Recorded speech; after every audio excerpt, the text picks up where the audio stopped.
Welcome to No Longer Conformed. I'm Erik Garthe, and we are studying spiritual excellence, a study of practical discipleship.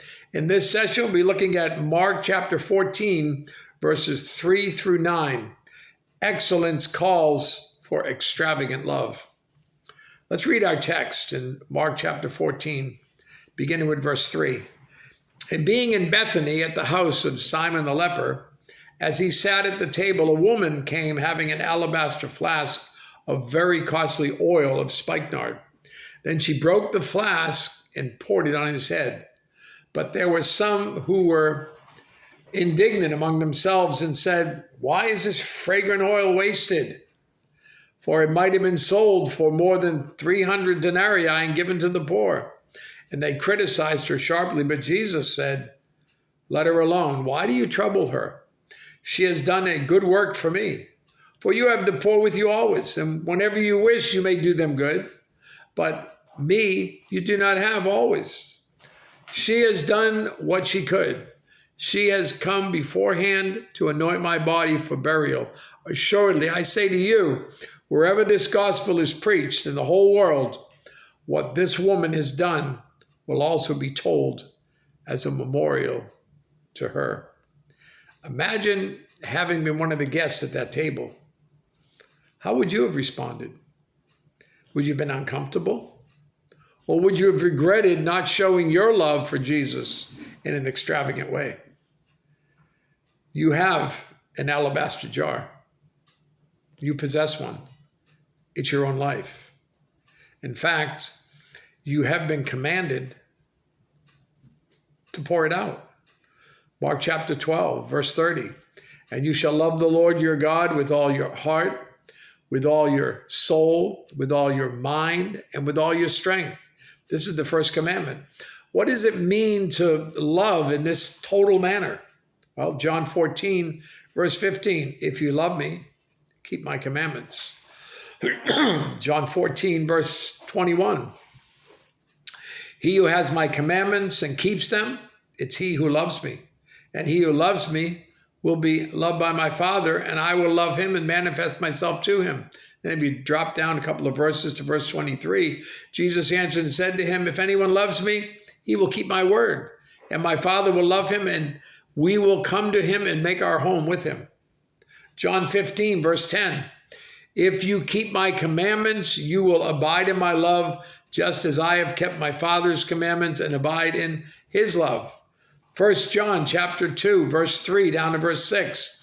Now by this we know that we know him, if we keep his commandments. He who says, I know him, and does not keep his commandments is a liar, and the truth is not in him. But whoever keeps his word, truly the love of God is perfected in him. By this we know that we are in him. He who says he abides in him ought himself also to walk just as he walked. And then 1 John 5, 3. For this is the love of God, that we keep his commandments, and his commandments are not burdensome. Well, let me ask you, are you an extravagant lover of Christ? No? Well, what keeps you from breaking the jar? Look at Mark chapter 14, verses 1 and 2, and the different response to Jesus Christ, plotting to kill him out of hatred. Mark 14:1, after 2 days it was the Passover and the feast of unleavened bread. And the chief priests and the scribes sought how they might take him by trickery and put him to death. But they said, not during the feast, lest there be an uproar of the people. Well, back to Simon's house. Mary got beyond mediocrity to excellence. From mediocrity to excellence in spirituality. Verse 3, and being in Bethany at the house of Simon the leper, as he sat at the table, a woman having an alabaster flask of very costly oil of spikenard, she broke the flask and poured it on his head. She committed an extravagant, sacrificial act of love. John chapter 12 and verse 3 indicates that she wiped his feet with her hair. This special act of Mary's prompted two responses, two very different responses.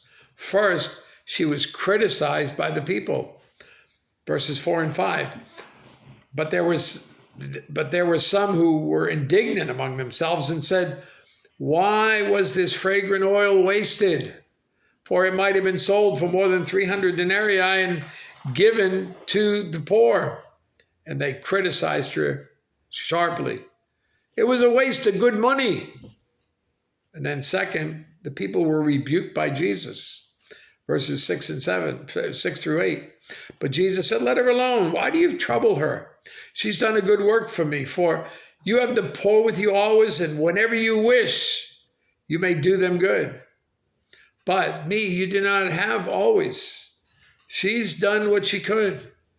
She has come beforehand to anoint my body for burial." It was a ministry to the Lord. Excellence starts in your mind. Mary had begun to renew her mind with Jesus' words. Excellence involves another kingdom. Mary perceived that Jesus' ministry was spiritual, not physical. Excellence costs your commitment. Mary was ready to sacrifice all in her gratitude. What was God's promise regarding her act of love? Well, verse 9 states, "Assuredly, I say to you, wherever this gospel is preached in the whole world, what this woman has done will also be told as a memorial to her." Listen, how would you like to be remembered as a Christian? What will the fragrance be that you leave behind on earth? Every Sunday, many Christians enter churches like beautiful, precious alabaster jars, talking jar talk. But so many are never broken and poured out, never allowing the fragrance to have its effect. Mary broke her jar. Many were shocked by her action. Many disagreed with such extravagance, and yet Jesus commended her and promised a reward. Will you be poured out?